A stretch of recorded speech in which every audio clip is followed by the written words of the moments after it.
नमस्कार मित्रांनो, मराठी गुंतवणूकदार या यूट्यूब चॅनलवरती आपलं स्वागत आहे। शेअर बाजारातील डेली न्यूज अपडेट बघण्यासाठी चॅनलला सबस्क्राइब करा आणि बेल आयकॉन प्रेस करायला विसरू नका। या व्हिडिओमध्ये आपण खूप महत्त्वाचा टॉपिक समजून घेणार आहोत। आज आपण बघणार आहोत डिलिव्हरी ट्रेडिंग म्हणजे काय। शेअर मार्केटमध्ये अनेक प्रकारचे ट्रेडिंग होत असतात। काही लोक एकाच दिवशी खरेदी विक्री करतात, काही महिन्यांनी विकतात, पण ज्यात रिस्क कमी असते आणि फायदा जास्त असतो त्यालाच म्हणतात डिलिव्हरी ट्रेडिंग। चला तर मग समजून घेऊया डिलिव्हरी ट्रेडिंगची संपूर्ण माहिती।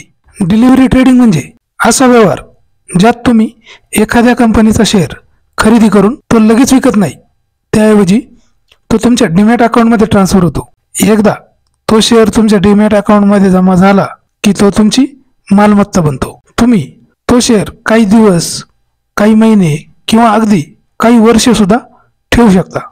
आता थोडं सोप्या उदाहरणामध्ये समजून घेऊया। समजा तुम्ही इन्फोसिस या कंपनीचे 10 शेअर्स 1500 रुपये किमतीने खरेदी केले। तुमची एकूण गुंतवणूक झाली 15,000। हे शेअर्स तुमच्या डीमॅट अकाउंटमध्ये ट्रान्सफर होणार। जर 6 महिन्यांनी त्या शेअरची किंमत 1800 रुपये झाली तर तुम्हाला 300 गुणिले 10 बरोबर 3000 रुपये नफा होतो। आणि जर कंपनीने बोनस किंवा डिव्हिडंड दिला तर तो सुद्धा तुम्हाला मिळतो आणि यालाच डिलिव्हरी ट्रेडिंग असं म्हणतात। इथे तुम्ही शेअर्स खरेदी करून डिलिव्हरी घेतलेले असतात। आता आपण बघणार आहोत डिलिव्हरी ट्रेडिंगचे फायदे काय असतात। डिलिव्हरी ट्रेडिंगमध्ये रिस्क कमी असते, कारण तुम्ही दीर्घकालीन दृष्टीने गुंतवणूक करता। शेअरच्या किमतीत तात्पुरती घसरण झाली तरी दीर्घकाळात ती परत वाढू शकते। त्यानंतर मालकी हक्क मिळतो।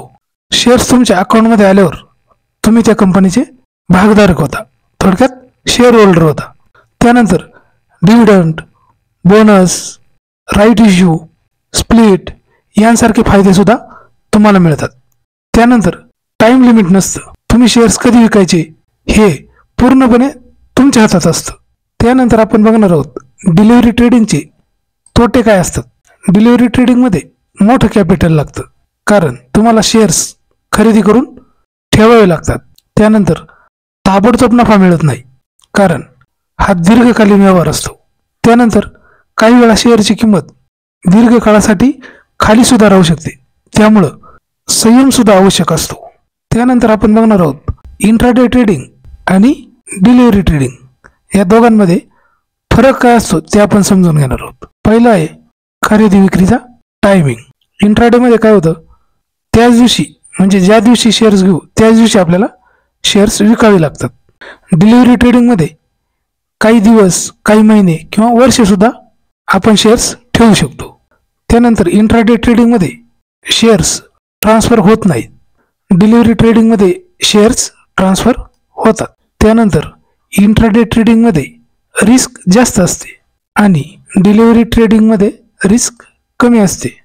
त्यानंतर इंट्राडे ट्रेडिंगमध्ये फायद्यांचा लाभ भेटत नाही, डिलिव्हरी ट्रेडिंगमध्ये फायद्यांचा लाभ मिळतो। त्यानंतर गुंतवणूक पद्धत कशी असते, इंट्राडेमध्ये फक्त ट्रेडिंग करू शकतो आणि डिलिव्हरी ट्रेडिंगमध्ये गुंतवणूक म्हणजेच इन्व्हेस्टमेंट करू शकतो। हा इंट्राडे आणि डिलिव्हरी ट्रेडिंगमधला फरक आहे। परंतु लक्षात ठेवा, जर तुम्ही नवीन असाल आणि मार्केट समजून घेण्याच्या टप्प्यात असाल तर डिलिव्हरी ट्रेडिंग हा सुरुवातीला योग्य पर्याय ठरू शकतो, कारण यामध्ये रिस्क कमी असते आणि शिकायला वेळ सुद्धा मिळतो।